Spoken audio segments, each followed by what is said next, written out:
fue el más represivo que yo conozco, el más represivo, el movimiento estudiantil en los años 60. Pues para nosotros, como se mencionó aquí, desde el momento del día del bazucazo, yo estudié en esa preparatoria, yo estuve en la prepa 1, que es San Ildefonso ahora, y evidentemente fue una agresión absoluta, es decir, ¿cómo podíamos pensar que el ejército tenía que tirar una puerta? De esa manera, el ejército es totalmente violentar todas las reglas y además la universidad es autónoma. Entonces el ejército penetró violentando en ese momento la autonomía universitaria y después, entre otras, cuando tomó el campus el 18 de septiembre. Entonces evidentemente había un rechazo absoluto a la figura del presidente, absoluto. El miedo a la participación política existía antes de 68, o sea, era un país donde la oposición no tenía lugar. Por otro lado, como se comentaba, desde el punto de vista de cambio de costumbres, también era un país muy autoritario y muy cerrado en términos de cambios de costumbres. Eso. 68 permite una libertad, pues llegar al Zócalo era todo un triunfo, pero siempre con la amenaza que el ejército y la policía, los granaderos, estaban presentes, o sea, eso siempre estaba y corría un riesgo que lo detuvieran, lo golpearan, etcétera, etcétera.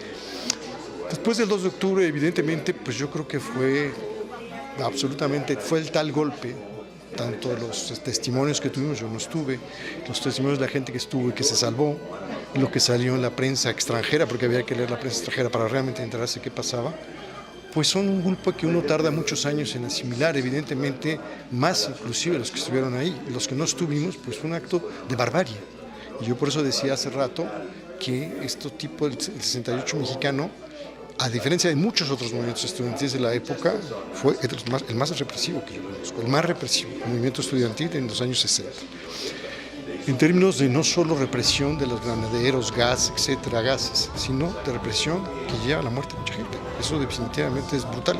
Después de eso es muy difícil recuperarse. Y como decíamos aquí, pues hay una reacción de unos, el escepticismo, otros seguir tratando de participar y seguir ampliando las maneras de participar en otro tipo de ámbitos, ya no en el mundo universitario, y otros evidentemente que se fueron a las guerrillas, ¿no? O sea que esas son las respuestas, hubo varias respuestas, ¿no?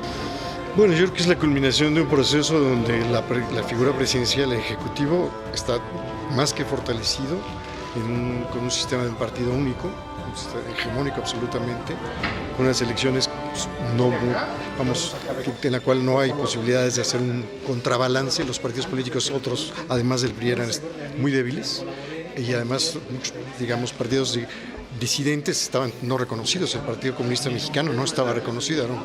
Todavía estaba, como se mencionó aquí, todo el asunto de los presos políticos, que influía precisamente en el asunto de prohibir todo tipo de expresiones que no estuvieran dentro prácticamente del sistema, que eran estos cuatro partidos, el PRI, el PAN, el PPS y el PAN, nada más. Entonces, la Cámara era una Cámara donde evidentemente el PRI predominaba de manera absoluta. Muchos años después hizo lo que se mencionó aquí, la reforma política, pero tardó muchos años, en la cual empezaron a tener participación más abierta y sobre todo tener representación en los partidos políticos. Entonces era un régimen absolutamente presidencialista, sin un poder contrabalanceando este ejecutivo, que además la Constitución es una Constitución obviamente donde el ejecutivo tiene este papel, pero aquí era absolutamente sin ninguna contrapartida, ¿no? Entonces en ese sentido, pues sí, evidentemente la figura presidencial era poder absoluto, absoluto.